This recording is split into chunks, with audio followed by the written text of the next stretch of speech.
LoveLine. LoveLine is meant for an adult audience. LoveLine may contain sexually oriented content. Listener discretion is advised. This is LoveLine. LoveLine. With Adam Carolla and Dr. Drew. Yeah. It's LoveLine. I'm Adam. That's Dr. Drew. Phone number 1-800-LOVE-191. Dr. Drew, board-certified physician, addiction medicine specialist. Nicholas Gonzalez is here tonight from the OC. Thursday nights, Fox, 8 o'clock. Nicholas plays Misha Barton's new love interest in the And show. Gardner. And Gardner. Landscaper. Come on, Drew. He owns his own business. Come on. Well, but that's the way the mom looks at it, right?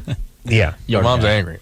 Yeah, she doesn't want him dating her dating the help. Right. Yeah, she's hot, but there is. I gotta say, I'm trying to think. Probably second only to Pool Man, who's traditionally the blonde beach guy. The Latin gardener has the most sexual allure on the property. Yeah. Garbage guy, he don't get anything. Mailman. There's the Arab cable guy, I believe, as well, that ranks up there. Yeah, For a while there. That was a period of history, like 84 to 86. Now it's digital. There's satellite. There's the dying breed. But you still got the Pool Man. The guy likes to work with a shirt off, and then there's the gardener too. He's a man of few words.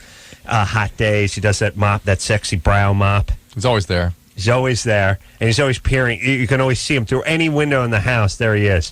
And pecs glistening in the sun, brown tan skin. And the symbolism of that blower never escapes. Yeah, it's powerful. It's very phallic. On many levels. It's called the blower. Got the word blow right in it, yeah. My character prefers to do all that manually, though. Yeah, he does. Ridiculous. He's not a loud man. But besides, I think they got laws for those leaf blowers. I do hate it, by the way, when you're going down the street and the guy's blowing a dust storm, right? If you just got your car washed and he's doing that thing where he's hit the end of the driveway and your car's just driving, I will swerve and come on and go into oncoming traffic to avoid the blower. Mm-hmm. Yes, Drew? Yes, I'm with you. Not going to say anything? No, I'm with you on that. Let me say this about Nicholas. Speaking of boners, Drew's going to get a boner for this. Stanford University. Oh, yeah. And then went abroad to Oxford. Nice. Which is like in France or something. And learned more learning stuff there. Yeah. More book stuff. More book stuff. What are those places where they lend you the books? The library. What? One more time.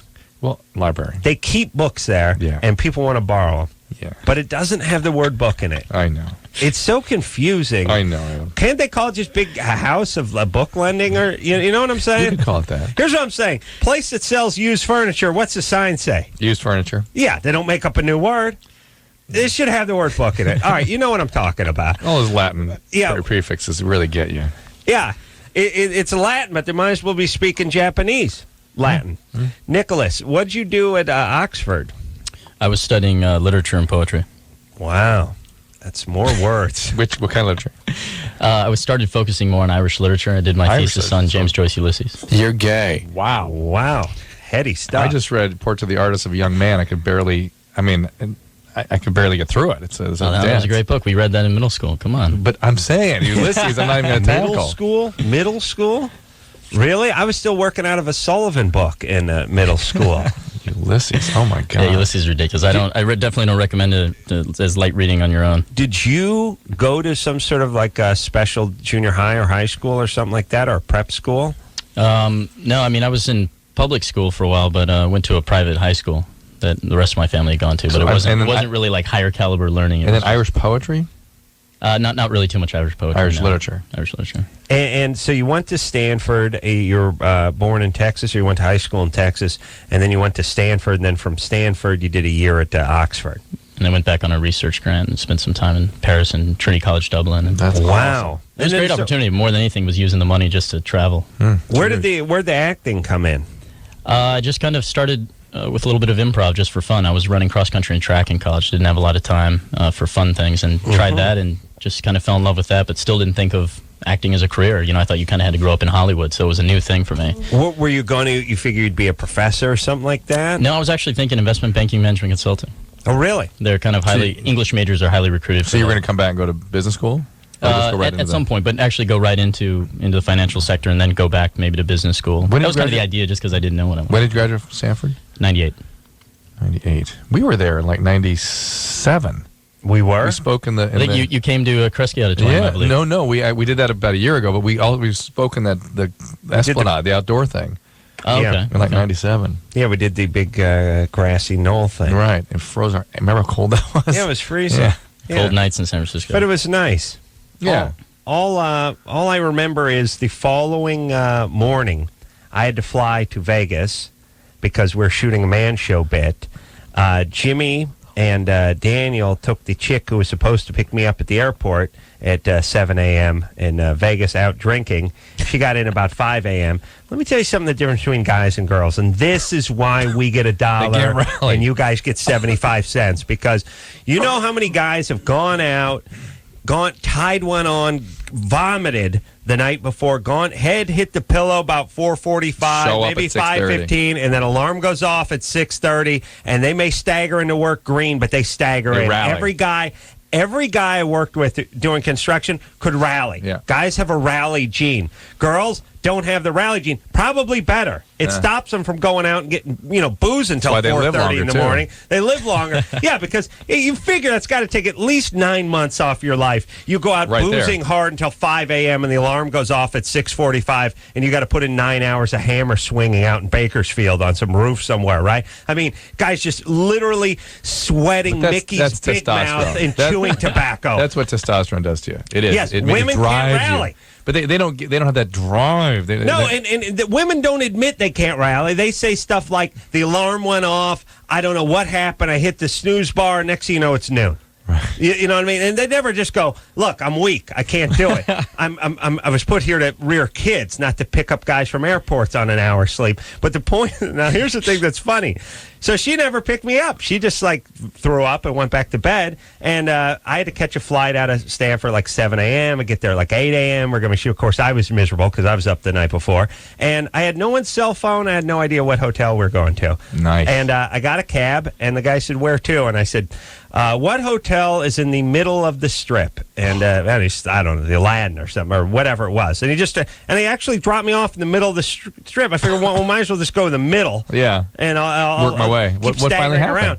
I think I just sat on the cell phone for about an hour calling someone who knows, someone who knows, someone who knows, and eventually got the person. But that's when I knew chicks can't rally.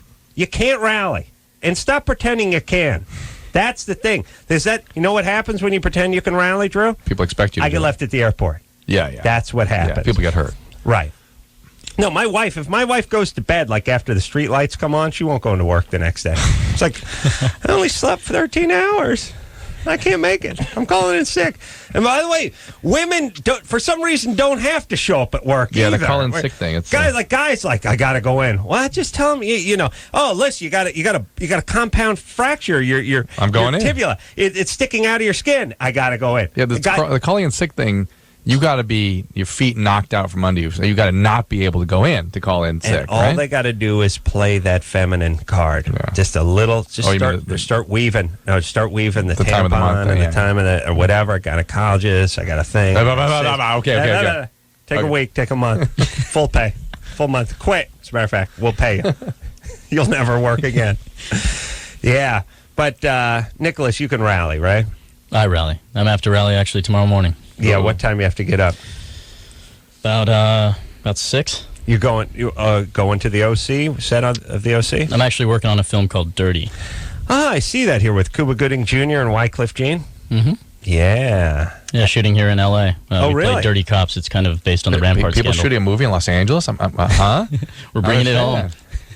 Yeah, based on the Rampart scandal, which is like kind of a big deal that never really turned into a big deal. But It turned into The Shield is all I think it turned into, Oh, right? really? Like, not a lot of people actually got Right. busted from it, but it turned into a lot of great TV shows. yeah, and there's some talk about Biggie Smalls or whoever got shot out front of the Peterson Automotive Museum, or maybe it was the Museum of Tolerance, ironically.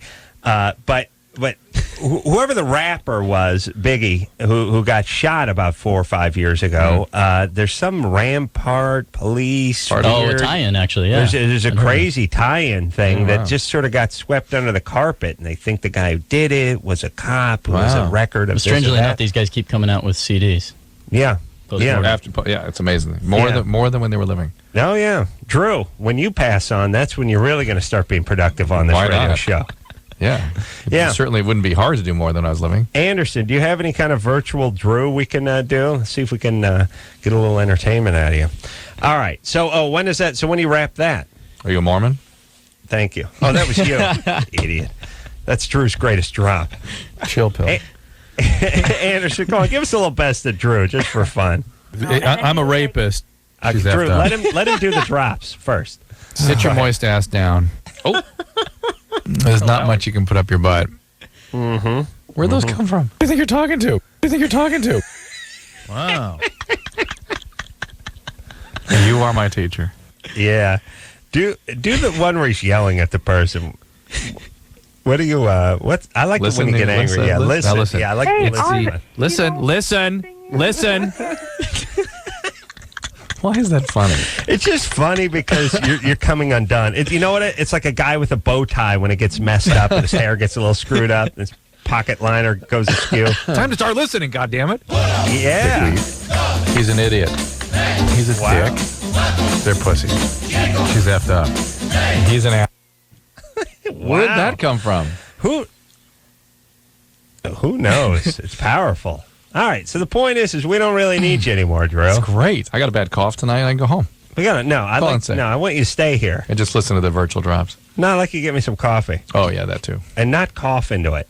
I had to train Drew to put his hand in front of his goddamn mouth when he coughs. Drew, you're a doctor. Have you ever contracted anything from me, ever? Who knows what I've got? I could have AIDS and hepatitis right now. Doing battle for lead disease in me. That is a world-class dick. Oh, that was not from coffee. Right, that's from when we went to Stanford. Yeah. All right. All right, let's take some phone calls. Let's rally. Come on, let's break it down. Go. Nicholas, get a hand in. Let's go. Break it down. All right, let's go to the phones now. Jessica. Yes. 23? Mm-hmm. What's up? I wanted to talk to Dr. Drew about this little thing that's kind of gotten out of hand with me in the last 4 years. Mm-hmm. Go ahead. Okay. I have this daddy thing, and I guess it started about a year after I got married. Mm-hmm. And it started off as just, like light spanking older men. Wasn't really sexual. Light spanking? Yeah. Mm-hmm. Who's your daddy kind of thing. Right. And it's grown into where I've actually joined a few play groups and got into it to the point where I have, I guess what you would call in the BDSM world a master, but it's more of like a daddy thing. It's gotten sexual, and it's just gotten to the point where, like, I don't know, I think it's out of control, and I just want more the deeper it gets. All right. Do you have a safe word? I'm always interested in that. What is it? Red. Oh. I figure a safe word should be like a, fraternities have secret handshakes. Should be a secret? You shouldn't be able to divulge that. That's like your PIN number, that safe word, Once they start finding that out, you're screwed. But people picking it up, using your safe word. Well, that's your handle. That's like what a handle is to a trucker. The BDSM people, your safe word. Have you ever been addicted to a drug? No, not really. I mean, I experimented in high school and college. But didn't get strung out or anything? Mm-mm. So what do you like? You're on the bottom of the. It's your fanny turning red, right? When the guy's beating you. It's gotten to a deeper level than that. I mean, it was never sexual, and now it's sexual. I'm married. I have 2 kids. I'm a professional. I mean, I work an 8 to 5 job. I take care of my family, but in the evenings, I'm sneaking out to go over and just. Well, this is an addiction now, Jessica. This is. You mean with someone other than your husband? Yeah. Right. All right, so this is cheating then, right? This is cheating, but this is more. This is compulsion. This is addiction. But you're having sex with these people? But you have to understand, like, the person I'm with now, the sexual level I get to, I've never had an orgasm or been brought into the level I've been brought in with him. I mean, it's just this, like, sub-heaven. I don't even... Hold on. Are professionals supposed to say Broughton? Yeah, I know. And a professional is like checker at the grocery store. Is it a sub-heaven or a super-heaven, actually, if it's greater, right? Yeah, good point. Ooh. Touche. What did Dante say about that? Was it Mars, Venus? What level of heaven did she get to? Yeah. Broughton is a kind of sausage, I think. Second ring. Jessica? Mm-hmm. What do you do, by the way, just out of curiosity? I'm a nurse. Oh, okay. All right. So It's not really a professional then. Well, what happened to you growing up? Do you have some sort of trauma history? Come on, Nicholas. Not really. Jessica?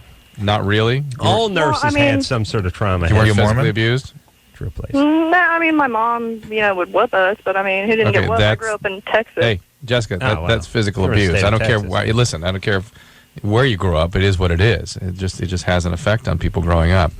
And one of the more common consequences is that people end up sort of preoccupied with S&M kinds of behaviors. Yeah. And you got married way too young. It's not clear that you should be married. But most importantly, you're compulsed. You're addicted right now, and you've got to get treatment for this.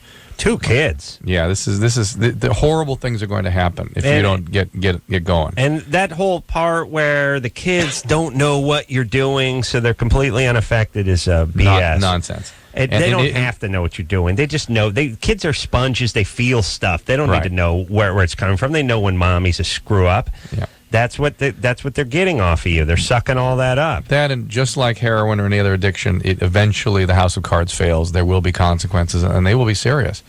So you get some help from this, Jessica. But wait a minute. How does your husband, by the way, and I know you sound angry at him because when I was asking about the sexual part, you were just saying, well, he's never brought me to an orgasm.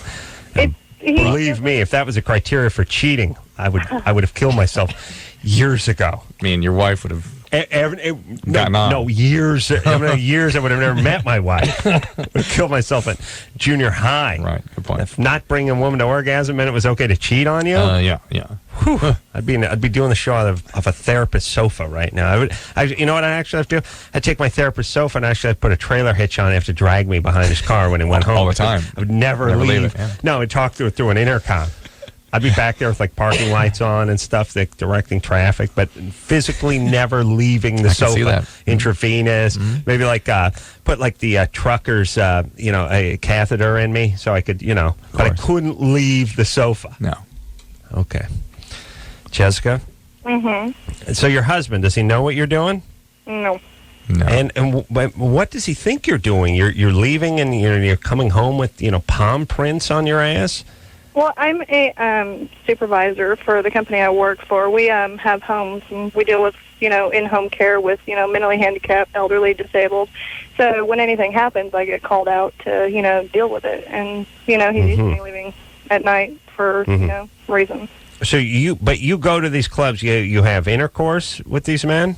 No, and it's not, okay, don't get that wrong. It's not men. It hasn't been a huge variety of them. I mean, I think I've had probably 3 in the last 4 years, and they've all been long-term, but the level that we get to just keeps getting deeper and deeper. Long-term relationships outside the wedding. Oh, I mean, outside the marriage. I can see the guy just dodging. Oh, okay, well, now, as long as you're not having just cheap, tawdry sex, you're actually in love with these gents. One a year, too. It's good. Yeah. By the way, you're 23. Let's see. By the time you're 40, let's do the math. She's really going to get in trouble here. She's something horrible is All going to right, happen. Jessica, the wheels are going to come off your S&M wagon any second now. You got to get some help.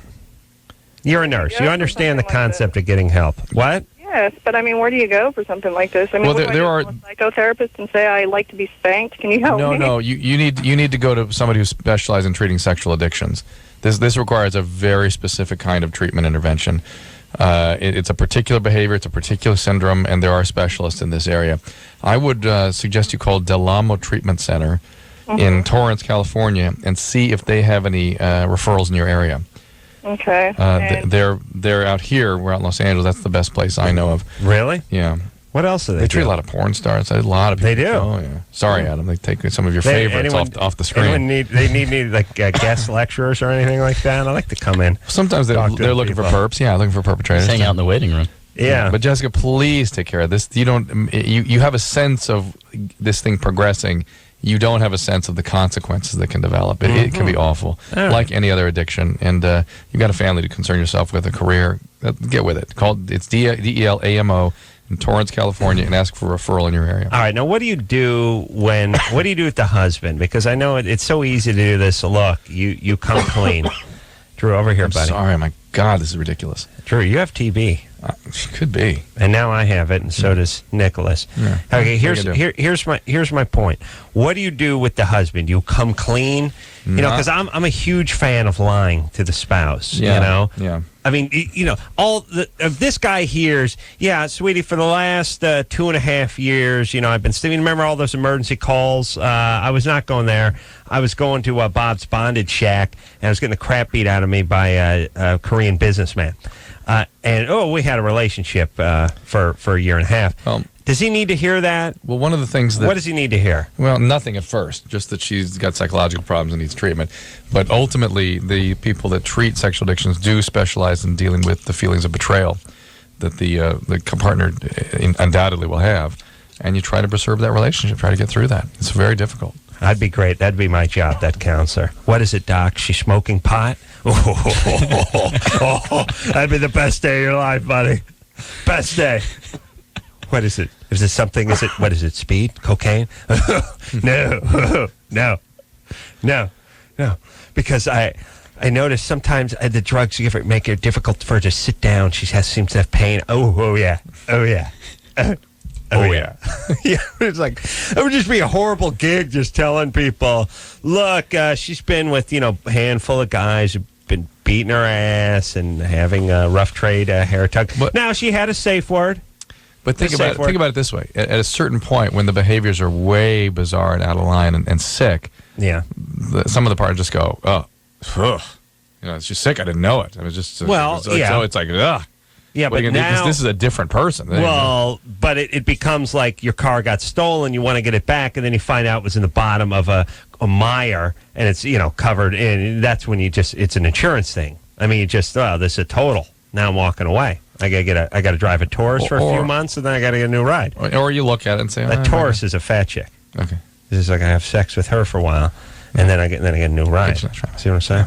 Yeah, I couldn't take it, but I don't know. Nicholas, could you take it? Could you forgive? Could you move on? I don't want to discourage her from finding help with that. Because a lot of people can't. You'd be surprised what people are willing to accept. Well, not only that, you've got a family to worry about. It's a whole different context. And, boy, I don't know. So painful. All right.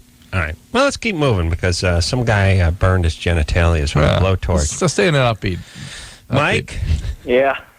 Boy, imagine what that smells like. You burn a pube, it just it smells like especially flesh on a radiator. The funk that goes on in your junk. And the paper mache would go up, and the talc and everything. You'd explode. It'd be an explosion. No, yeah. I mean, I got enough going on down there. Yeah, all the gases and stuff. It'd be some kind of. It's flammable. Hey, Mike. Yeah. What happened to your genitals? I was torching at work, and somehow I got propane or oxygen in my pants leg, and it just ignited. Wouldn't it? Would oxygen ignite, or wouldn't it have to be propane? I don't know. I was told it could be either or. Oh, really? Extend a flame. Yeah. Yeah, I guess it can. Yeah, but just the idea that it ignited. Yeah. It went up your pant leg. Yeah, it went up my right pant leg and then went completely down the left. Wow. Ooh. And what happened in the middle? It was all second and third degree burns. Oh. Were you wearing underpants? I was wearing my boxers, yes. He was wearing them. Yes. I wonder if briefs would have worked better or worse for this. Fascinating question, but I'm just saying that the could have if you're wearing like midways, like I like to wear midway, so maybe it would have penetrated, maybe it would have went around there. You're right. Just another reason to wear tighter underwear. Yeah. Hey, Mike, what do you do for a living? I'm a torturer. I cut sheet iron and steel and stuff. No, use a acetylene torch. Yeah. It's a 3-foot torch. All right. You say yeah. All right. So now what happened? You got burns, and everyone at work is making fun of you. But have you taken some time off? Yeah, I've been off for a little over a month and a half now. Did they preserve your genitalia? Yeah, it don't look near as right, but yeah. It's like one of those hairless dogs now. But here's the good news: the testes. How much worse can they look? No, who knows? So it's not that. You would not look. You would not know the difference between testes of Brad Pitt's or a haggard sea captain's sack. The sea captain's sack could look better. Right. A haggard, salty sea captain's sack is probably as good looking, or this when sacks become like animals. I can't tell you what buffalo's better looking than the next buffalo, or what rhinoceros. They're all sacks are a mess. Rhinoceros with the burn on it, does that make a big difference? No. Yeah, they're all a mess. All sacks are a mess. The penis can have trouble functioning. It can pull to one side or the other and hurt and whatnot. That's different. Mike? Yeah. How'd the penis fare? Well, it works. I'm just wondering if I could be sterile now. Did your testes fall out of the scrotum or anything? I mean, did it erode? It just hurts. Yeah, that's your skin, though. Yeah. That's your skin You hurting. didn't cook your sperm or anything. No, they should be okay. You're fine. Because I've had a couple doctors tell me it's possible that it could be sterile. So I was just wanting to see. I imagine it's possible if you damage the testes. Did your urologist told you that? As a doctor at the burn unit. The burn unit. I mean, I suppose it's possible, but why don't you get a sperm count and see? All right. I doubt it. I really doubt that. That should be fine. Yeah. You can't do your own sperm count by beating off on a flashlight, Mike. You got to go in. I figured that. Made that mistake. You tried that a couple times? A couple times. The lantern style ones with pretty big lens on them. Yeah. You figure with the light right behind it and like a sharp pencil, you could probably tally and a magnifying glass. They just move around so quick, it's always hard to count. It's hard. I think I count the same one like 30 or 40 times. All right, Mike. Good luck with that. All right, thank you. All right, get back to work. I'm planning on it. All right. I don't like to see guys milking the system that way, No, you got burnt genitalia. Yeah, but I mean, isn't that different than the guy with the back pain who's out for 4 years? And Mike nearly gets his nuts fried off, and he's, I'm going back to work next week. Yeah. You know what I mean? Yeah. It's all about rallying. Yeah, you got to rally. Mike can rally. Mm-hmm. All right, let's take ourselves a little break. Nicholas Gonzalez is here tonight from the OC, Fox, 8 o'clock Thursday night. Plays Misha Barton's new boyfriend. And also on NBC's Law & Order, Special Victims Unit, recurring role. Got a movie called Dirty coming out soon enough. We'll take a quick break. We'll be right back after this. If you need help, call LoveLine. 1-800-LOVE-191.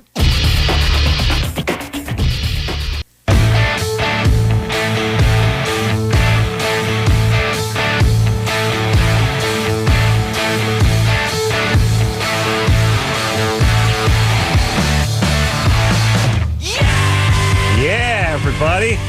Get it on. It's LoveLine. I'm Adam. That's Dr. Drew. Nicholas Gonzalez is here tonight. He plays DJ.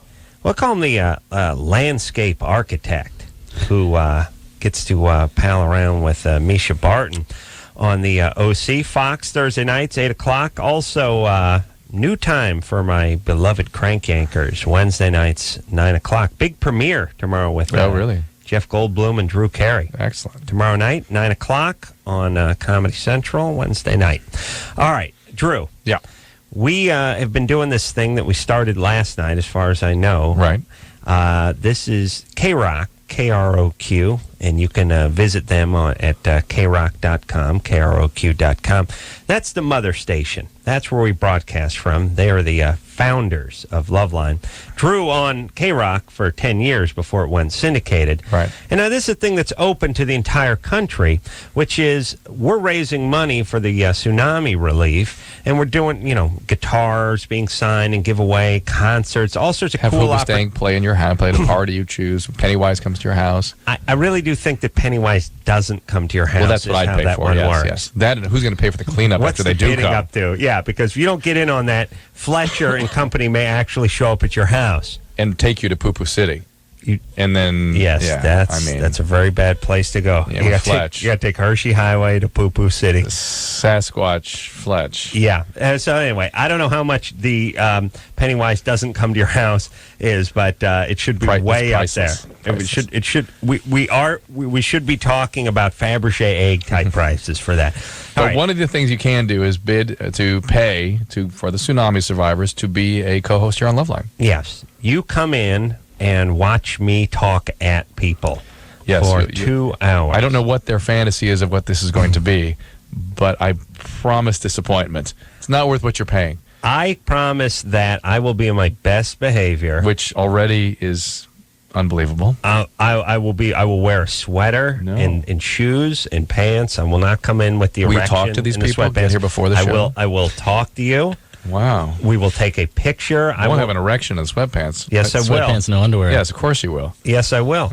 The point is it's up to $6,000, but it's a tax write-off, and it's $6,000 that's going to a good cause. And here's the other good news: the bidding does not include airfare, hotel, or food. Yeah.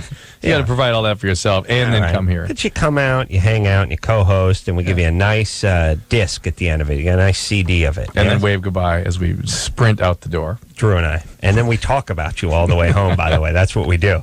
Oh, yes. Oh, yeah, Nicholas, don't worry. We'll be talking about you at about 12:03 tonight. That's when the conversation, we gossip.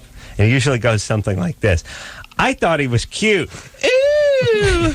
Dreamy. Ooh. Yeah. All right. So, but Nicholas, this is a good time, right?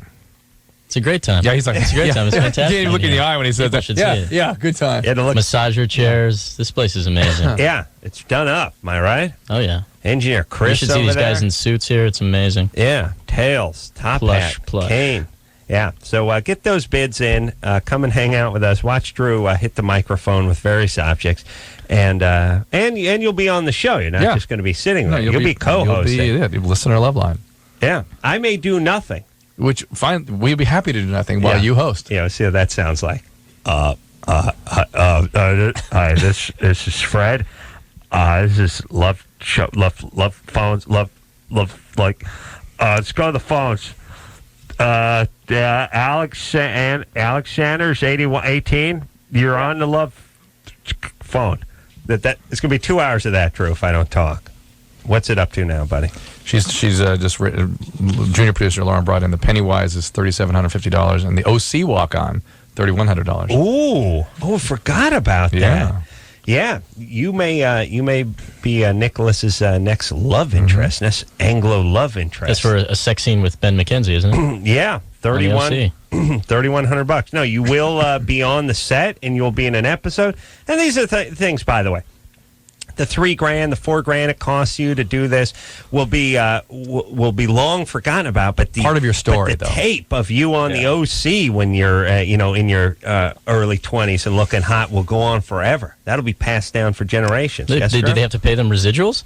Ooh, the gift that just keeps on giving. You'll make your money back. Yeah, and then there's meal penalties, overtime, golden time. If you wear your own clothes, they got to pay you for that. You go in there and wow them. You get a reoccurring role. Make a profit. Yeah, these are opportunities, not just. That's what I'm saying. Adventures. You come on this show, you blow the management away. Next thing you know, Adam's out. You're in Kirk's chair. It's a change of life auction going on here. Samantha, Hello? you're 20. Hi, yeah. Yeah, what's going on? Okay, so when a woman has sex with a man, there's this chemical that's released in the woman's brain. Oxytocin. You know what I'm talking about? Yeah, oxytocin. Right. And does this happen when a woman's raped or when she has sex and she doesn't orgasm? It doesn't have to do with orgasm, and I've Just never. the penis in the vagina. It's the intimacy of sex, yeah. And I don't know. Rape. No, I don't know about rape. I don't know. Well, I doubt it. I doubt it. I'll tell you why it wouldn't be rape, Drew. Why? Because that would be a violent crime. Rape's a violent. It's not sexual at all, so there'd be no oxytocin. No, it's a release. violent. Nicholas, take note. It's a violent crime where you come. But other than that, it's not sexual. It's just it's like a liquor store robbery. If I walked into a liquor store, pistol whipped the guy behind the counter, pistol whipped the woman behind the counter, took all the money out of the register, and then came, it would be it'd be the same thing, right? That'd be rape. It would be rape. It's the same thing. Well, the point is that it's not a sexual crime. Oh, they come. It's a violent crime where you orgasm. That's all. That's all. But it's violent. That's true. If I just jumped on you right now, unprovoked, beat the crap out of me, and I picked up this computer screen, smash over my head, and then began to orgasm on you, it would be same thing. It'd be the same. That's the same thing. How is that different? It's not different. It's just violent. Where you come. That's all.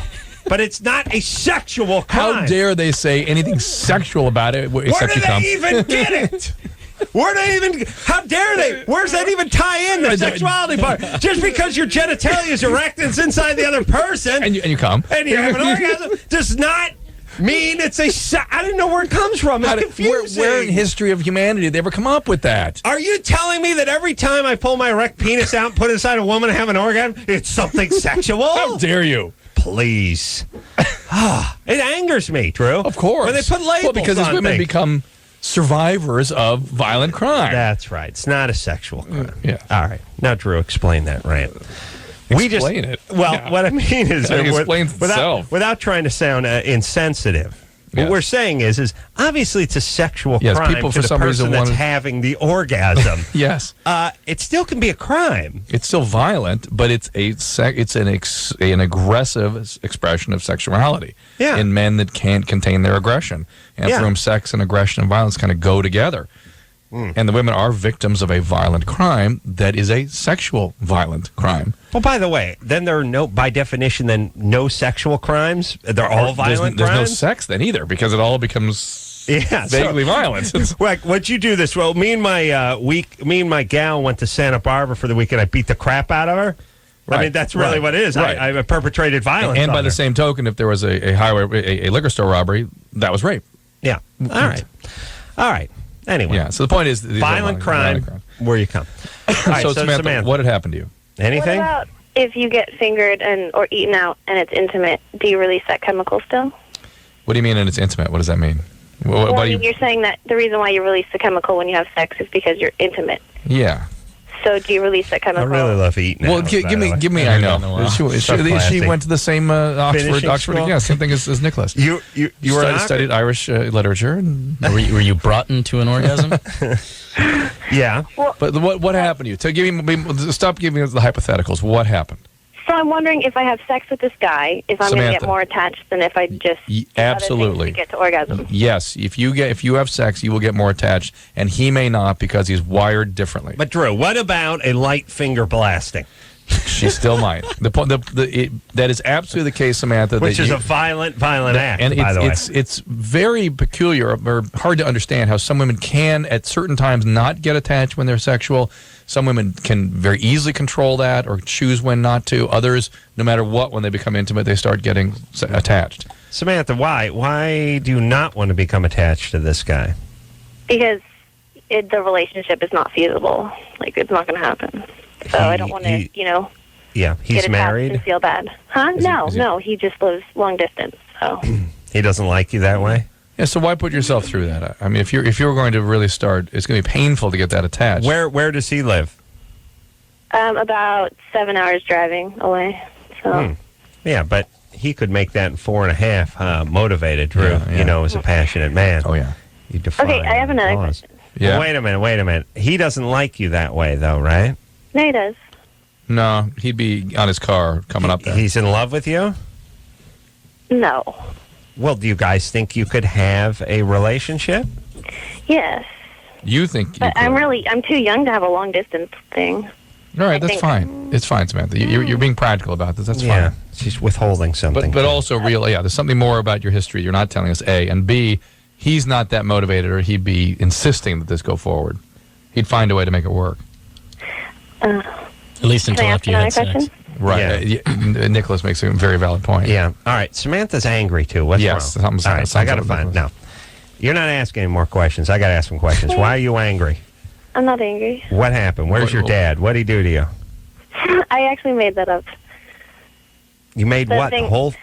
I made up the story that my dad raped me so I could get on the show because I wanted to ask about the chemical thing because I want to know. I didn't even know your dad raped you. Adam doesn't have that information, so. Oh. But he's still picking up that you sort of have some anger towards Matt. Yeah. And When did your by the dad way, rape you? 20-year-old girls who just sort of casually do the dad raped story You feel the need to call up and lie to 3 men that she doesn't know? got issues. Now, what's going on? I don't know. I don't think I have problems. You love your dad? Yeah. He's a good man? Yeah. He's him and your mom are still together? No, they're not. When did he leave? 2 years ago? All right. Ooh. Is he still around? Yeah, I still see him. That's kind of weird, though, him to leave when you're 18, right? Some guys wait until the kid turns like 18. But I'd still, they'd be Yeah. kind of resentful and angry at that. And we just picking up some No. resentment, anger about something. And maybe you're just angry at this guy that you want to be involved with and can't. Whatever. We're just picking that up. All right. There's something going on. Yeah, some guys will hang out. Mm-hmm. it's kind of the right thing to do, I guess. Wait till the kid goes off to college somewhere, and then you're out. It leaves them feeling like they lived a lie for a while. And Sure, I'm leaving you options, buddy. Oh, thanks, I appreciate that. You know what I'm saying? It's good time. Just laying a little groundwork, that's all. It's like a 401k. Relax. Just doing a little nest feathering, that's all. The same, buddy. You need a plan B. You know what I mean? Every business needs a rear exit. You know what I'm saying? I'm a little listening. emergency thing with the bar on it. Yeah. I'm not saying that's the way you leave, but if there's a fire, What's called golden parachute. that's right. I see. I'm going to do something else golden on you during the break. You want to do that? I can't wait. It's going to be awesome. Let's go. Nicholas Gonzalez is here tonight from the OC. Plays DJ on the OC. And we'll take ourselves a little break. We'll be right back after this. Thank you for calling LoveLine. Your call will be answered in the order it seems interesting. Call LoveLine. 1-800-LOVE-191.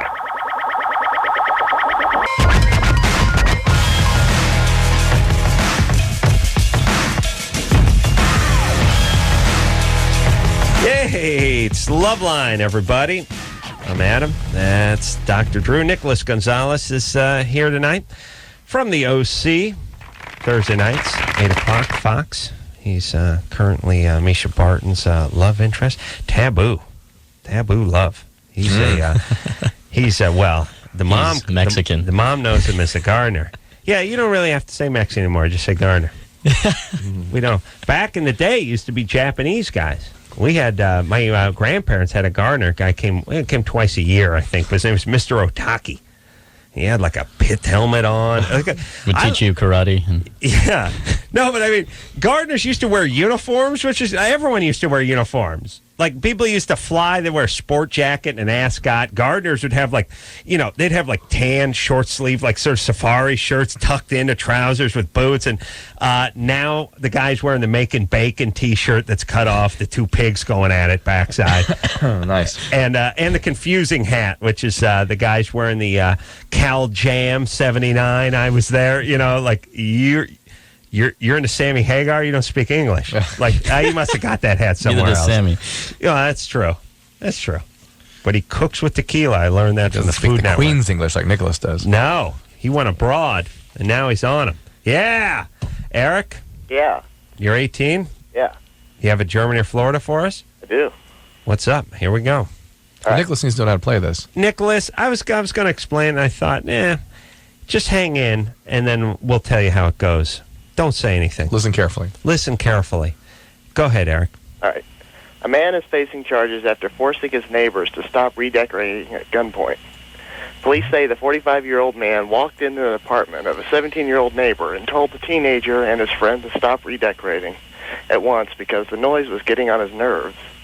While telling them this, he pointed his gun at their bodies and heads. After he left, the two men called the police, who brought the man in for questioning. He is now facing charges for harassment and violating weapons legislation. Mm-hmm. That's got to be Florida. Why? Weapons legislation. Was it Germany or Florida is the question. Yeah. Definitely not Texas. Where did this take place? Because This year, summer. Yeah. All right. So now 17-year-old neighbors, young neighbors, decorating. They were making a bong out of some PVC Yeah, pipe. right. They were decorating. They were banging on something for a Right. long time. Right. And that was it. Right. And then he got angry and he went in there with his gun. Now that whole notion of redecorating makes me think, could that have been a German story with a translation problem? Yeah, but 17-year-old roommates Don't redecorate. No, they put up a poster. Yeah, but they don't really redecorate. No. And redecorate? No. But the gun Where are you going? and the apartment building. Where are you going? Florida. Florida, Nicholas? This is all stateside? It's either Germany or Florida. It's where all weird things happen. Yeah. One or the other.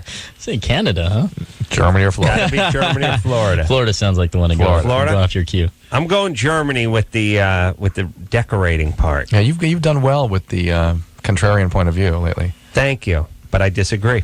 Eric, Yeah. is it Germany or Florida? Adam, you got it. Aha. See? Yeah!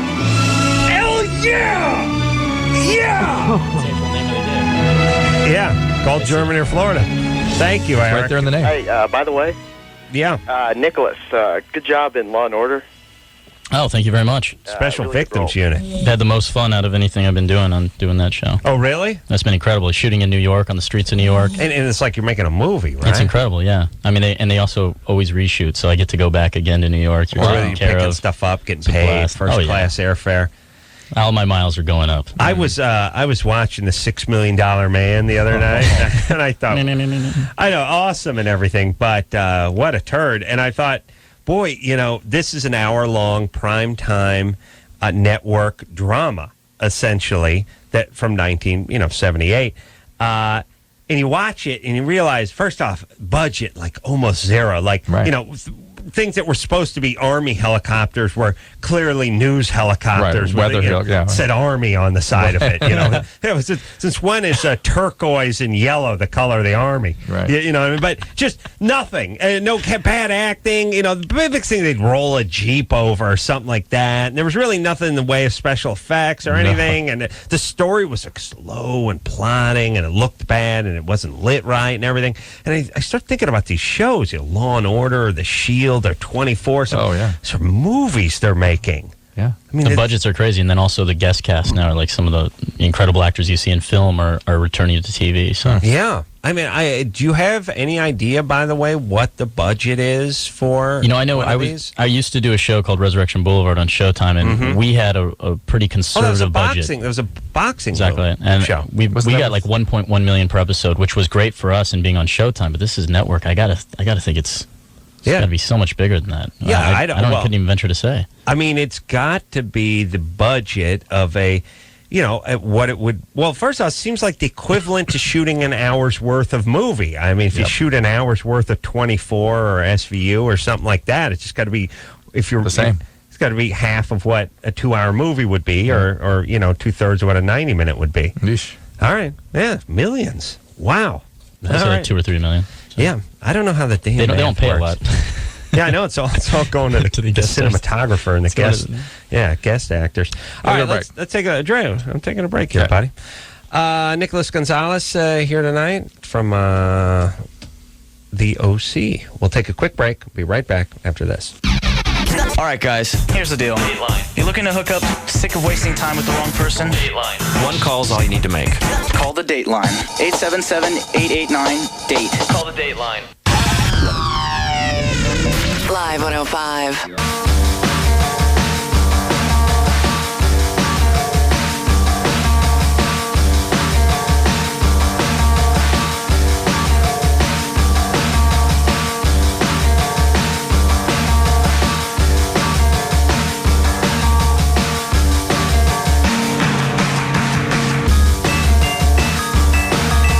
Yeah, everybody.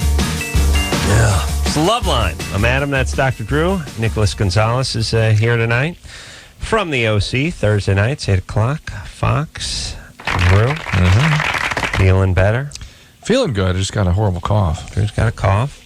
And let's talk to Nick, who's an Iraqi vet. Now has trouble talking to girls. Let's talk to Nick. Nick? Hey, how you doing? Good. So you're back from Iraq? Yeah, I just got back in March.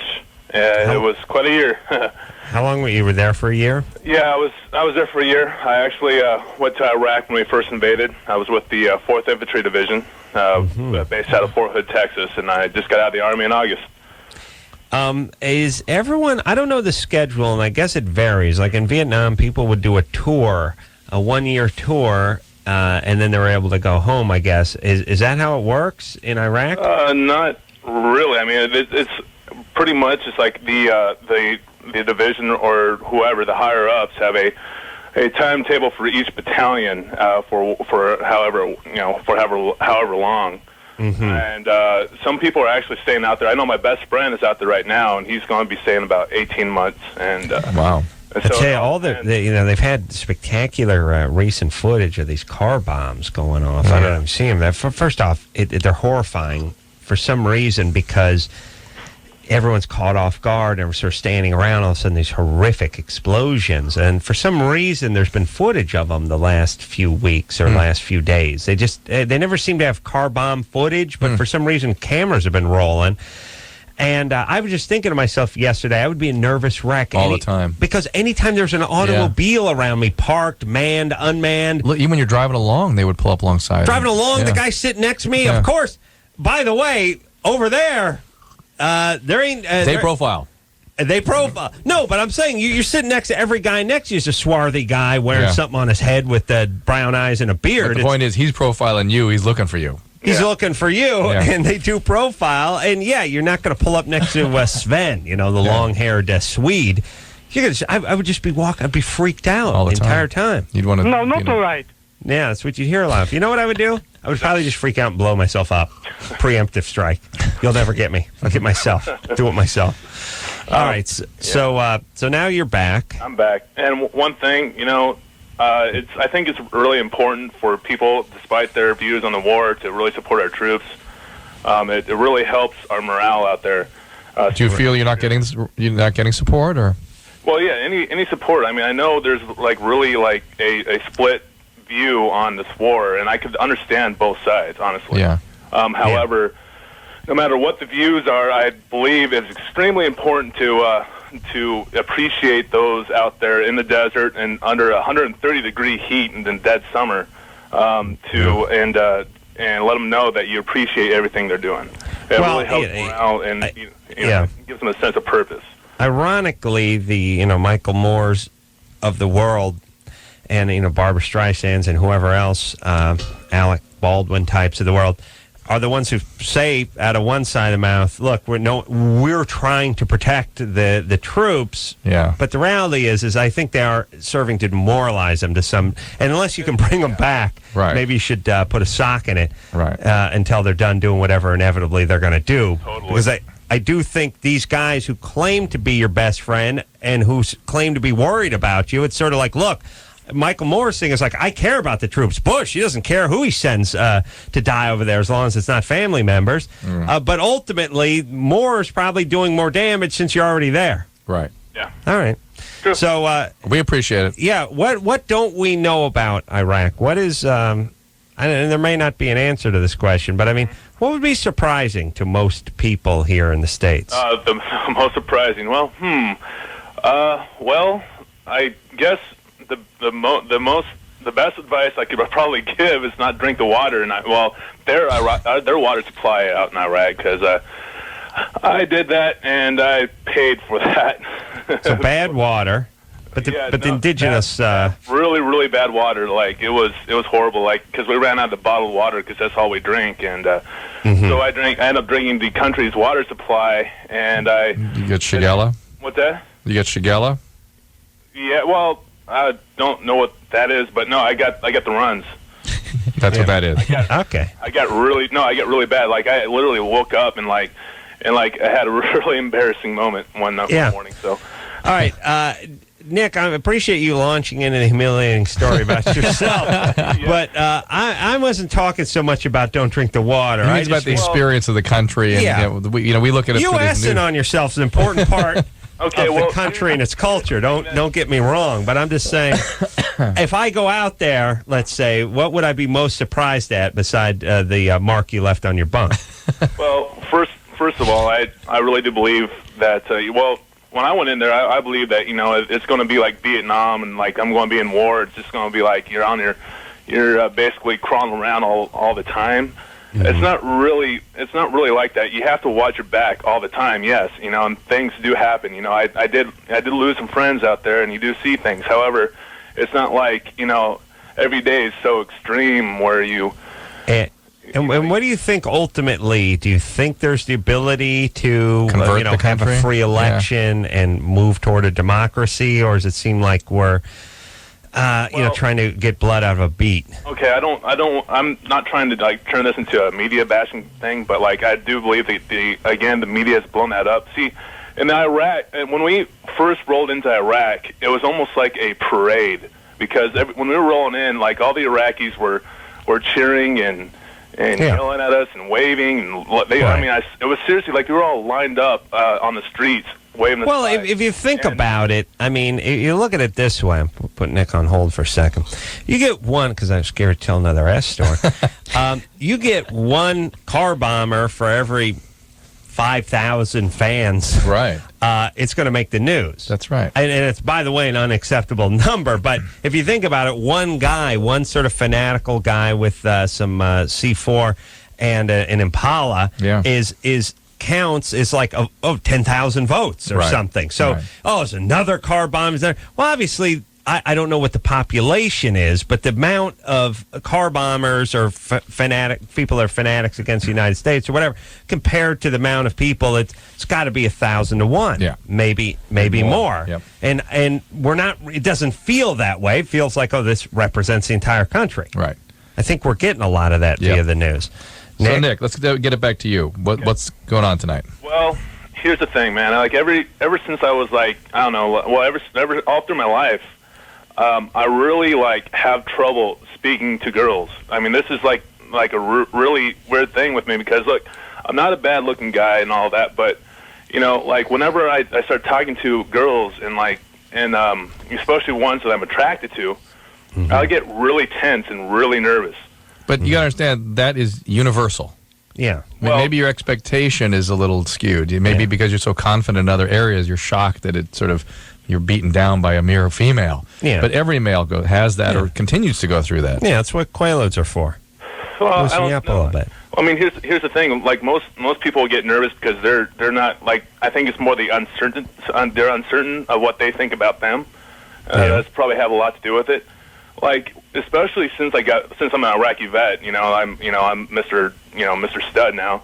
Right. A bunch of girls are just totally very flirtatious with me, and I'm not talking about they're talking to me, therefore they like me. It's more along the lines where they would give me random massages, and they would be hugging me all the time. And Nick, I got an idea for Nick. You tell him that story about you crapping yourself in Iraq. That's going to elicit a lot of sympathy. That and then that whole humor card gets played. Yeah, self-deprecating humor. All right. So let's just wait a minute. Break this down for a second. There's no guy that's not nervous, but he's saying he's even more nervous. There is something we've never really talked about.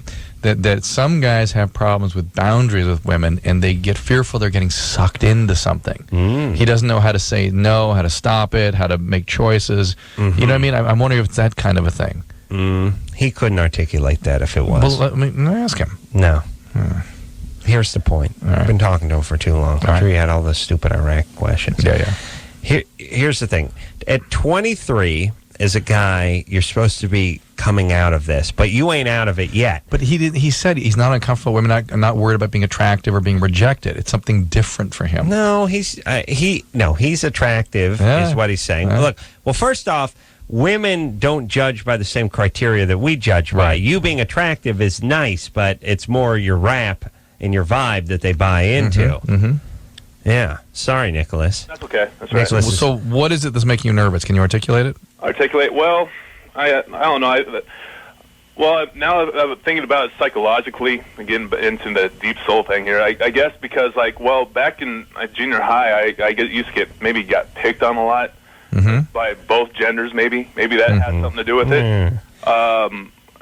I don't know. I mean, I think more that whatever it was about your home life or your development that caused you to get picked on, may be more at the core of this. Some people are naturally shy. You have 3 kids.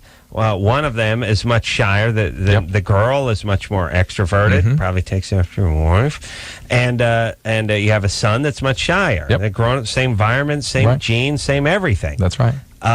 That's just some people just are a little more introverted, just like some people are more extroverted. Right. That's right. So that's number one.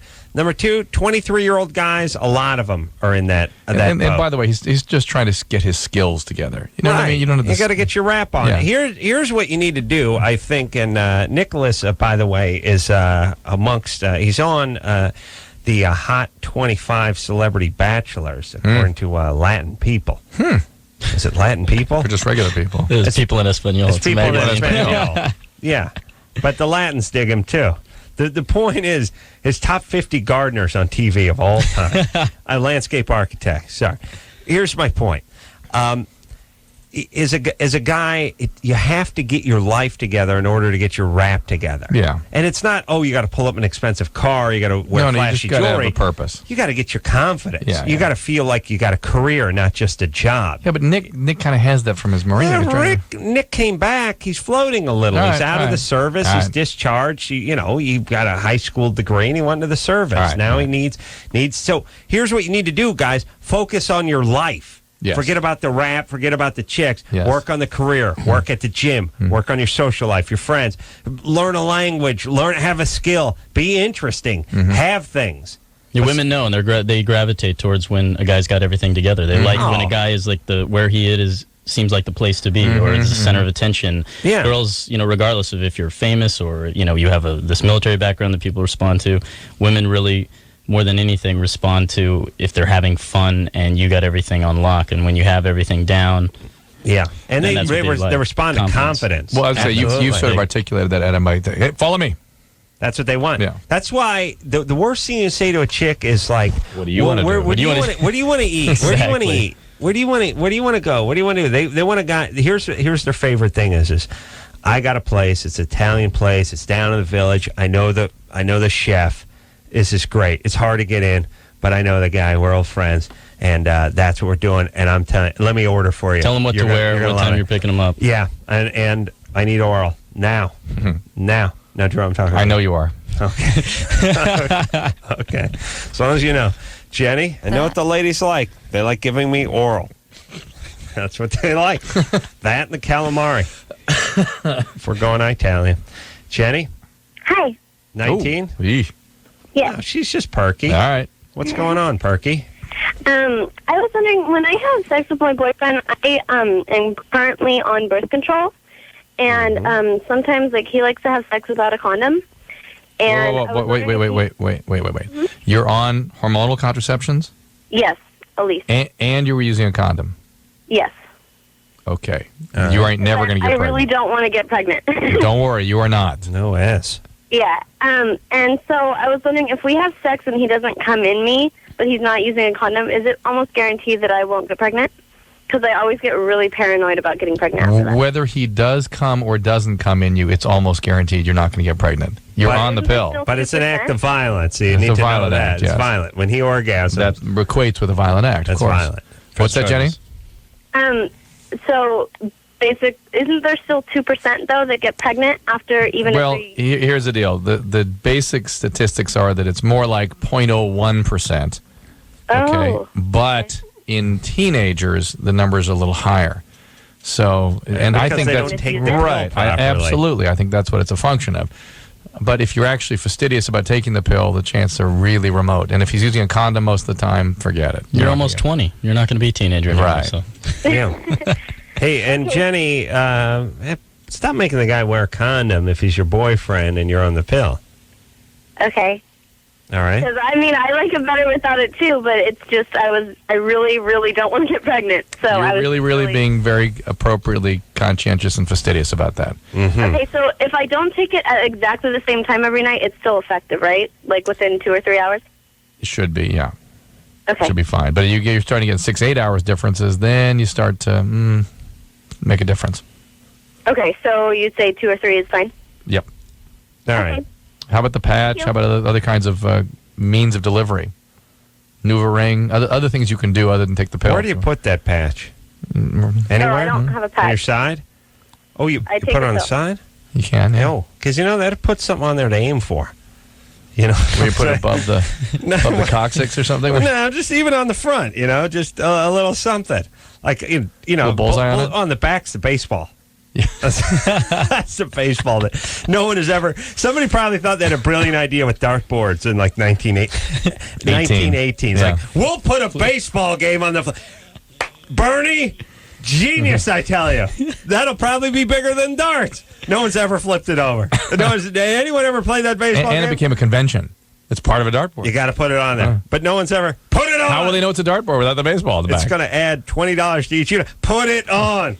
And I don't even know if anyone even knows how to do the baseball. Like, what's home run is hitting home plate or the pitcher's mound? I don't know. I never looked at it. Yeah. I know it's there. Never looked at it.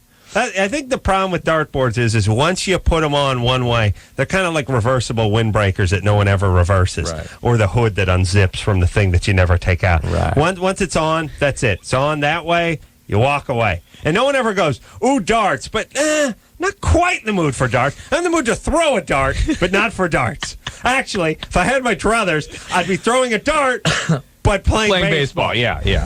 It's never the same. You want to throw darts. You want to throw at a dartboard. Put them together.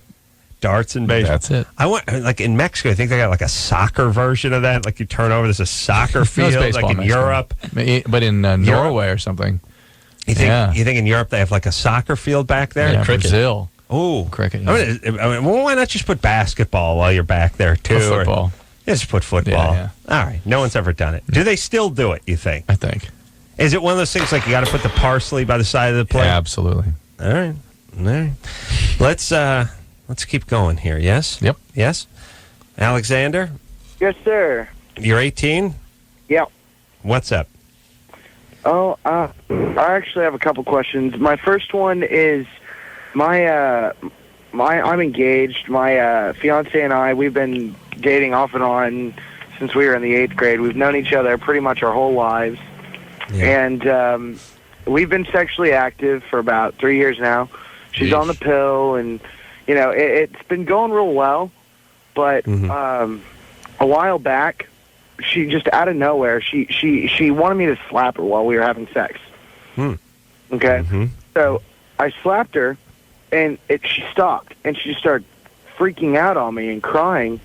And like that is a great example of the craziness of those impulses. That if you were beaten as a child, it sounds attractive and arousing to you, but when you actually experience it, evokes all the horrible traumatic feelings. Fantastic. All right, so when you were having sex with her, it was an act of violence, but when you slapped her, it was a sexual act.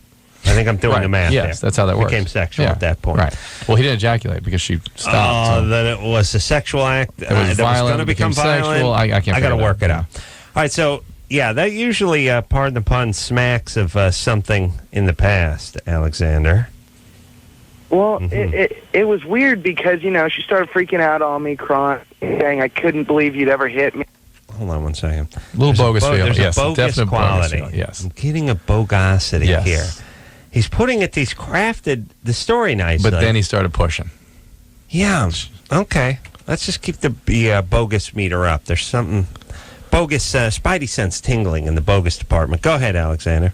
Well, the weird thing is that happened, and that was like 9 months ago, and all of a sudden out of the blue, I just got back from vacation. We hadn't seen each other in a couple weeks, and, you know, we've been going at it like jackrabbits, and tonight we were talking about, you know, just our sex life in general, and she told me she wants me to get, like, violent again, not like, you know, like punching her, but she wants to be slapped around. Where'd you go on vacation? Pardon? Where'd you go on vacation? I was in Florida. Nice. Oof. 2 weeks, huh? Yeah. Wow, your family must love you. Never went they anywhere. do. All right, and so she, okay, do you know that, has she ever been, was her dad ever violent with her? No, not really. The only thing I can think of is she was brought up, like, Catholic, in a very strict Catholic home, very strong moral sense there. Of course, the whole premarital sex thing, you know, I mean, obviously, I think that's one of her... Maybe she wants to be punished a little. Just for realize that. the aggression, the violence and all, attracts and overwhelms. Evokes all kinds of mixed feelings. So it's probably not a great road to go down with her. Well, a couple of things. First off, these things are amongst sane people are supposed to be indicators. Right. It's not. This isn't a fire coming out of the engine compartment, but this is a light blinking on the dash. Yes. And you don't have to pull over and get a fire extinguisher, but you drive home. But pop the hood. Yeah. Check it out. Something's going on. This is a little warning indicator. That And by the way, quite right. when the lights are on, that's not the time to sort of rev the engine and start speeding. Right. Slow it down. That's right. Slow it down. All right, so check into that warning light, and by the way, this you're still test driving the car. You've not bought the car yet. You want to look into what that warning light indicator is before you buy the car, meaning get married. Oh, they're engaged at 18. They're engaged at 18, which is another sign, another warning light. Yeah, it's a warning light. Yeah, another one. Yeah. Yeah. Why the big hurry to get engaged? 18. I don't know. So here's what this warning light says to me. Slow it down. Slow Reel down. it in just a little Don't bit. go down that path of attraction and arousal that she has. That's where all the trauma stuff is. Yeah, and you will, and by the way, you will lose control of this thing soon because it can go unchecked. The scary part, if he doesn't go down, though, she might need a little chaos to inject into things and start cheating, that kind of stuff. They can check the hood. Pop the hood. Kick them tires. Yeah. All right. Let's take a break. Yep. Were we talking about cars or not? I got lost at a certain point. Cars. It wasn't an analogy. No, cars. Oh, wait a minute. Okay. All right, I'm Chris. Were we just using that as a metaphor for his relationship, or were we actually talking about cars? I think it was a metaphor. Really? How about the violence and what the violent act is versus sexual act? That was definitely car talk. Okay. Okay. Nicholas Gonzalez is here tonight from the OC and also Law and Order Special Victims Unit. We'll take ourselves a quick break. Be right back after this. Hello, this is your radio. LoveLine will be right back. Live 105.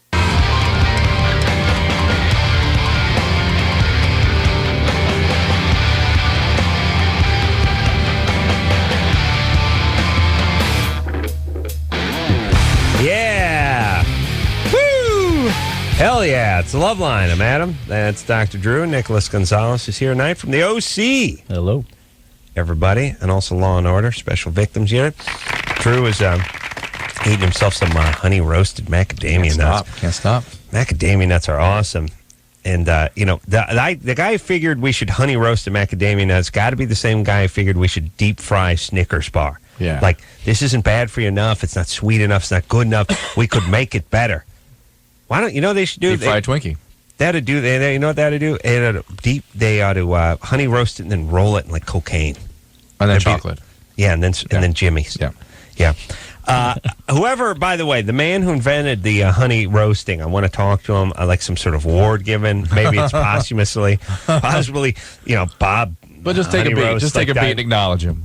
I'm taking a beat right now, and whoever had the idea of rolling stuff in honey and then roasting it again, just a great idea. Thank you.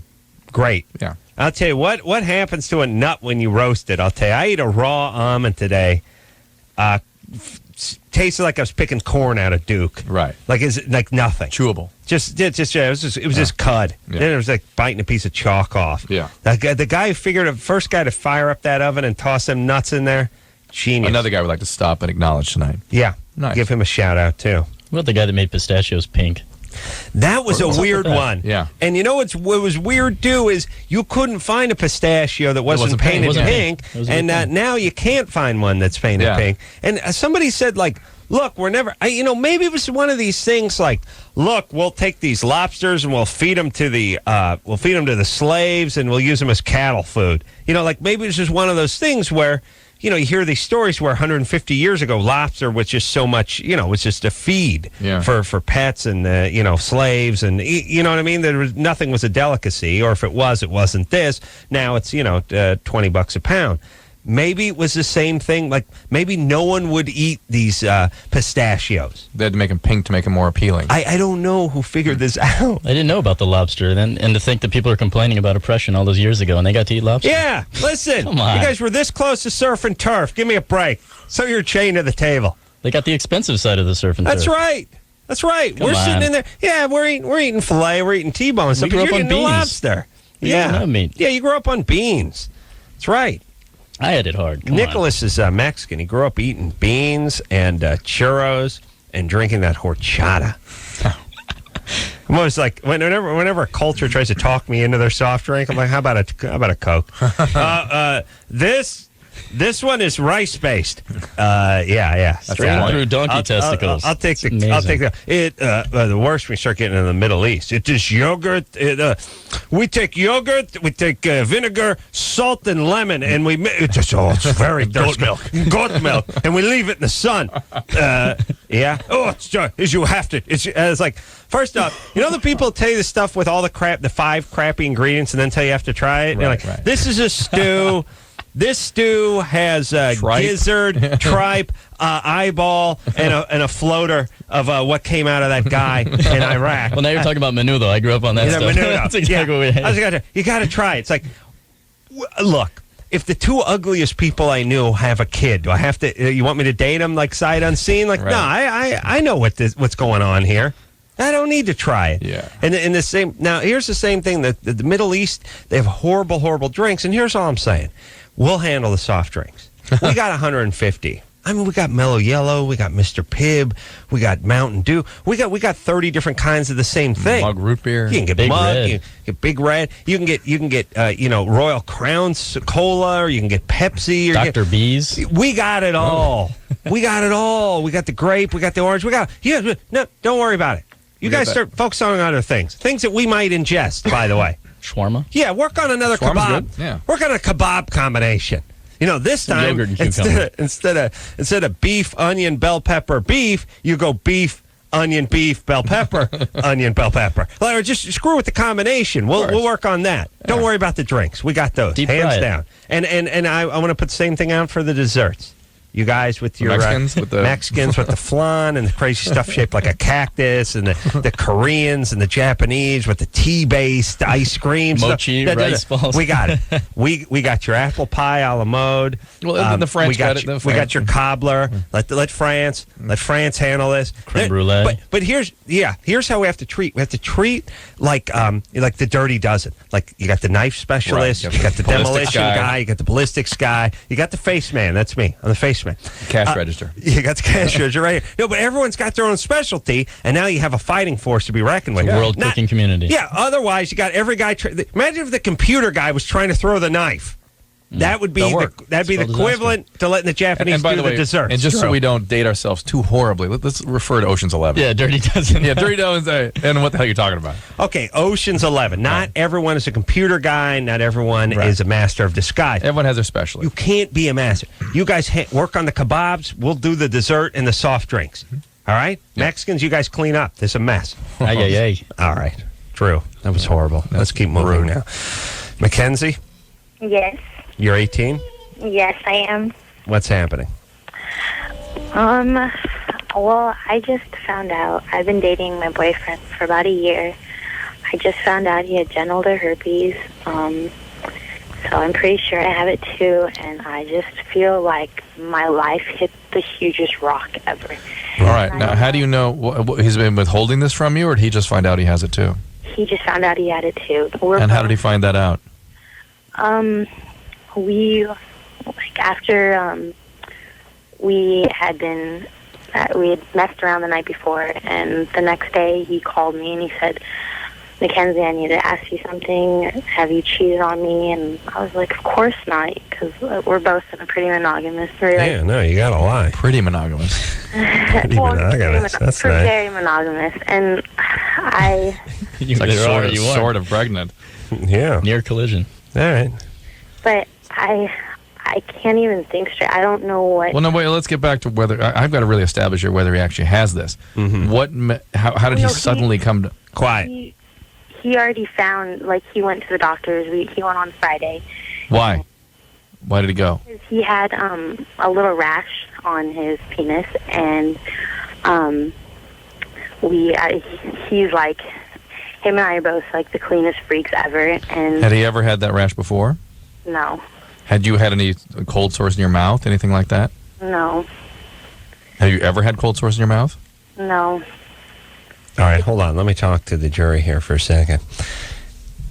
What about the chances of this guy contracting herpes or it lying dormant for the year before they met? He didn't notice it or something, or sort of dismissed it, or was in denial about it, then it recurred. That's possible. Now, usually when it kicks in big the first time. The first time is usually the intense one, and it can also occur from oral transmission. She had a cold sore or something, didn't pay attention to it. But it doesn't pop up the next day. It's something that... Sometimes it does come rather quickly, but again, usually it is within 2 weeks, and again, she may have had the cold sore a couple weeks ago, didn't think about it. Mm-hmm. They had an affair. So, Mackenzie, you don't think he was cheating or withholding information? We discussed it, and he is, ridiculously honest with me. And It's an interesting strategy, though, to sort of initially come on to her and say, were you cheating? No, that's mine. That's what I do. That's what you do when you get a disease, yeah. Yeah, I'll accuse your girlfriend of cheating. Yeah, your wife. Yeah, I'll do that. I'll go like, a hooker's pregnant, and it's your baby. That's it. She'll be, what? I don't even have a penis. Interesting. You got rid of your penis. Now where is it? It's the same thing with farting, it's just the two of us. I could still talk her into it. Yeah. And then she may think she actually did it. Nicholas, somebody we could hang with. He immediately goes to the gas humor, the glass. You farted, didn't you? That means you're a manipulator. When there's just you and another person in the room, you break in and you can eventually convince them that it was them. Yeah. And get them to apologize. That's good. That's an art. While you slowly squeeze out another one. That's right. Oh, Nicholas. Wow. Artiste. He was raised on beans. You heard him. Huh? Mackenzie? Yeah. All right, so your thesis was on Ulysses, right? Yeah. Okay. Yeah. He's great movie. So you don't think he's lying? No, I really don't. All right, and how did the doctor make the diagnosis? Just by looking? Well, he looked. Okay, there was this disgusting rash. He went to the doctors on the Friday, and then they told him. I guess he told me like that they told him, the doctor or whoever came out and told him that it looked like it, but they would run some tests, and he didn't tell me at all during the weekend because he didn't want to upset me. And then what was the test they did? Do you know? Just I don't know. I probably blood tests, whatever. The blood tests are pretty much worthless. So whatever test they did, but did they culture it? Do you know? They do a culture of the penis? They cultured. Okay, well that's it. That's the definitive test. All right, so now you're worried you have it or going to get it. I know I have it. I mean, it's a pretty good bet. And how do you not? I've been sleeping with him all this time. Pretty good bet, Mackenzie. I think that's a wise way to think about it. You haven't had a breakout. No, not yet. Women sometimes will have a outbreak, think it's a yeast infection or just a painful period, sort of miss it. All right, so what's her next move? Get a pelvic exam because you're at slightly increased risk of cervical cancer, perhaps. And just make sure if you have sex in the future, the guy wears a condom. That's it. No, I'm freaking out. Like, I can't even sleep, and I haven't been able to sleep in 3 days. I don't know, like I share drinks with my friends. Like, my family is very, like, loving, and we all kiss each other on the lips, and we're all just a very close family. And Mackenzie, you don't understand this disease, do you? No, not she at has all. genital herpes? You have your genitalia, right? Genital, yeah. You're not going to pass it if you don't have sex with somebody. Unless you're 69 and your dad. Yeah. And I can't judge because there's certain cultures where that's okay. And there's no judging because it's a different culture. How dare you? How dare you? Cannot judge. But Mackenzie, you're not going to give your dad herpes. No, I know, but you can't. That will be good for a colossal timeout, though. That would be like a huge grounding. Like, you think borrowing his car without asking is good for a grounding? Imagine giving Dad herpes, genital herpes. You're grounded until at least your second year of medical school. You'll never leave this house. All right, Mackenzie's freaking out. I know. Mackenzie needs to chill out.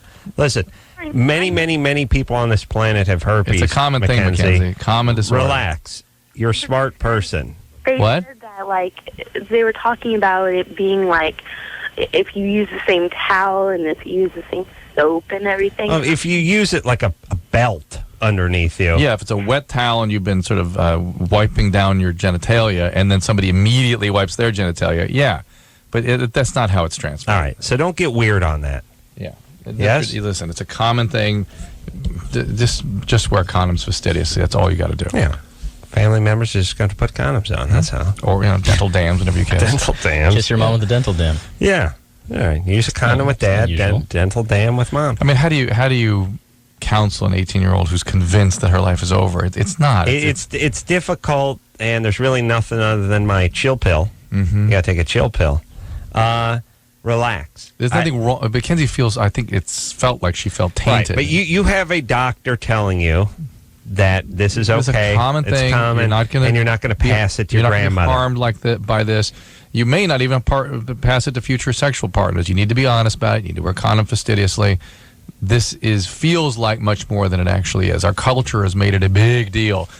It's just like the warts, which you almost entirely also have, and the other STDs that young sexually active people get. All right. Nicholas Gonzalez is here tonight from the OC Thursday nights on Fox, 8 o'clock. Also, Law & Order's SUV. That's all I have to say. Special Victims Unit. We'll take a quick break. Be right back after this. LoveLine. We'll be right back. Please hold.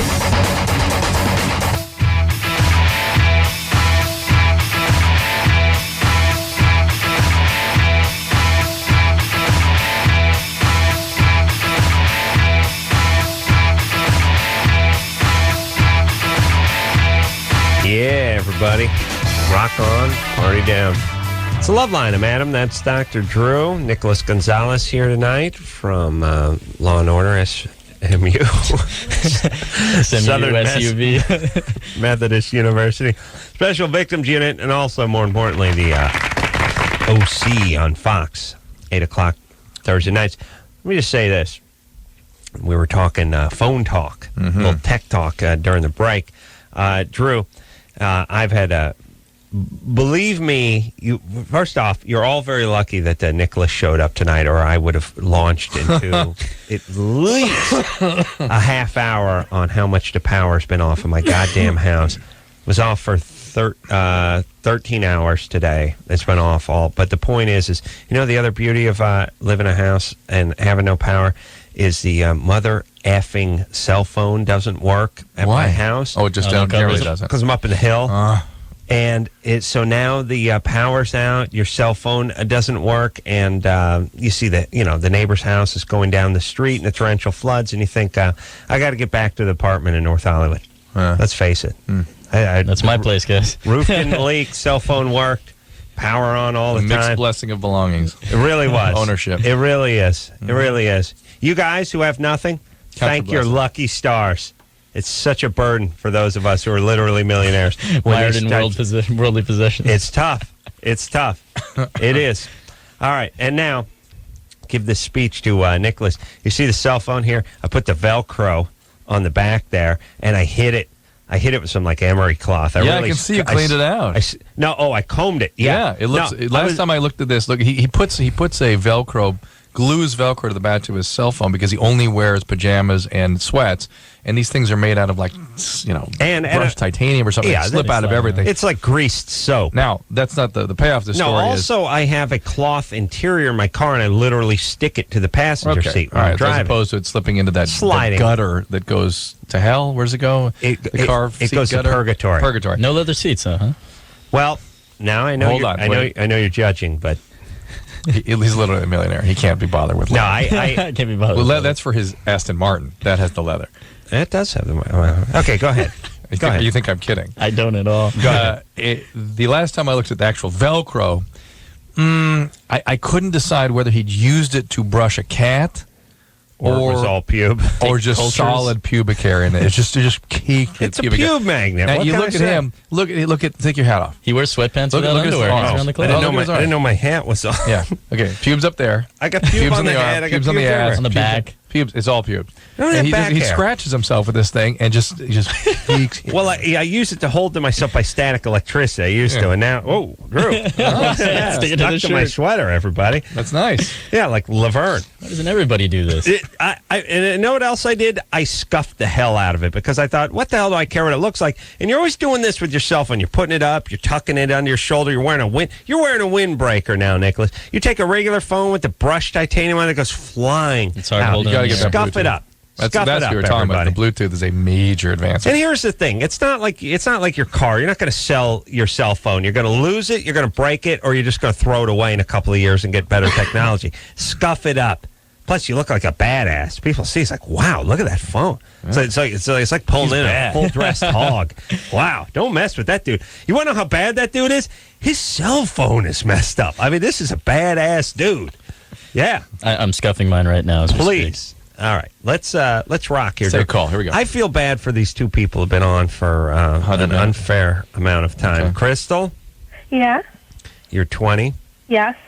On hold for 109 minutes.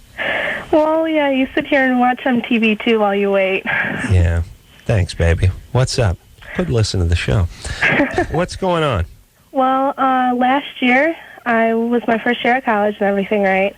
And I finally got out of the house and be able to do what I wanted. Of course, I went haywire and went crazy at house parties and all. Mm-hmm. Well, bad things started happening. Like, I would meet guys, and my friends I'll sit there and saying, I'm terrified of guys. I don't like being alone with them. So I'm like, okay, don't worry. We'll watch your back and all this and all that. Well, why are you terrified of guys? That, wait, why are you terrified of guys? I don't know. It's just something about them. Like, All right. Well, we're suspicious, but keep going. Well, I could, like, date back to when I was in freshman year of high school. And what happened? I met a guy, and he forced me to give him a blowjob and give him a hand job, and then my parents came home, and I shoo him out of the house. Where'd you meet him? I met him through a friend. By the way, forced for BJ and hand job? Yeah. Need both? Yeah, I didn't do anything. I just said that. I was like, no. Oh, okay. So you didn't do it. You weren't You raped. didn't do it.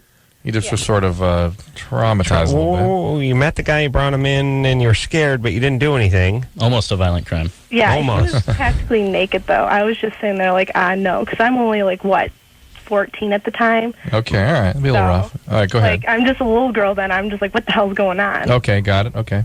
What else? I believe, that experience ventured into me. Okay, All all right. guys and all. Nothing before that. Nothing before that. Nothing at home. No. Okay. All right. And what happened? Well, at parties and stuff, of course, I would get inebriated or close to it. I only got inebriated about 3 times, but I would meet guys, and they'll follow me to my dorm, make sure I get to my dorm okay, and then all of a sudden they'll want to start putting... I'm a rapist. True place. Yeah, they're not following you to your dorm to make sure you get there okay, Crystal. Yeah, Maybe I know. you need like a primer on how men think. Yeah. So you can understand what they're doing. So they get to the dorm, and then they do what? No, I'll be it was a group of friends that when I'm walking back to my dorm. All right. And then since the group I'm with, they live on my floor, they would walk me to my room, and then the guys would say, okay, I got it. And I just sit there no. Because by this time, my roommate... Hold on, probably 110 minutes? Not long enough on hold. Put her back on hold. Put you back on hold. All right, so Crystal, what happened? Come on. What's going on? Well, I got raped and all by guys plenty of times, probably 5 times or more. Now you call it rape. Do they think they raped you? I don't know. Or they just think they're making out with somebody when they were loaded, just hooking up. Well, why? Yeah, why do you call it raped if you walked back and let the guys in and had sex with them? Did they threaten you? I didn't want it. They would force me. Or how would they force you? How would they do it? They would pin me down in the bed, or they'll be like, okay, let's play a game. And I sit there, I'm like, no. They're like, oh, come on. And they'll just sit there and nag me until I say, okay, fine, or I give in. But okay, well, you're right that they shouldn't do that, but I'm not sure nagging until capitulation. It's a form of rape. It's a violent crime. A violent, nagging, sexual crime. You should mention that to your wife next time. She nags you. Yeah, it's more of a hassle than nag. She calls it a hassle.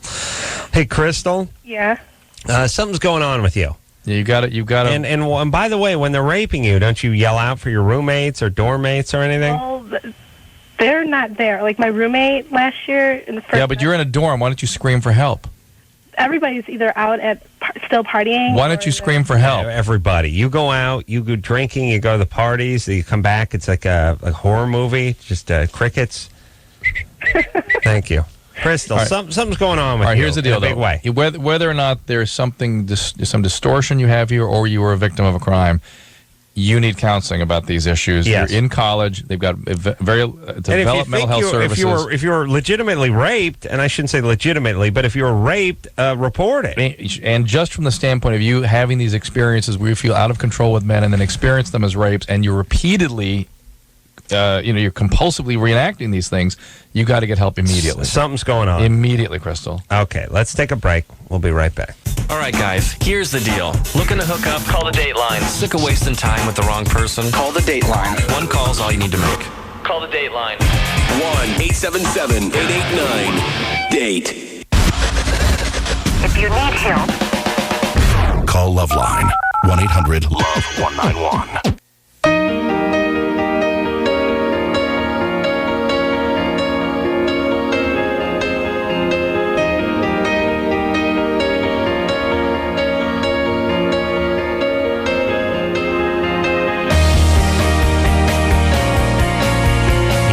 Well, that's the show. Nicholas, God bless you for coming in. Thank you very much. I had a great time. Good guy. Quiet, we could hang with confident, certain swagger to him. Yeah. I was prancing about the studio, wasn't it? It was more of a man. It was a swagger. Yeah. He's on the OC on Fox Thursday nights at 8 o'clock, and also Law and Order Special Victims Unit. Sex crimes. NBC, everybody. Thanks a lot, Nicholas. Appreciate it. Continued success. And until next time, this is Adam Carolla for Dr. Drew saying mahalo. I was like, no. No. I just sit there like, no. This has been LoveLine. LoveLine. The opinions expressed on this show are not necessarily those of the staff, management, sponsors, or this station. The producer for LoveLine is Ann Ingold.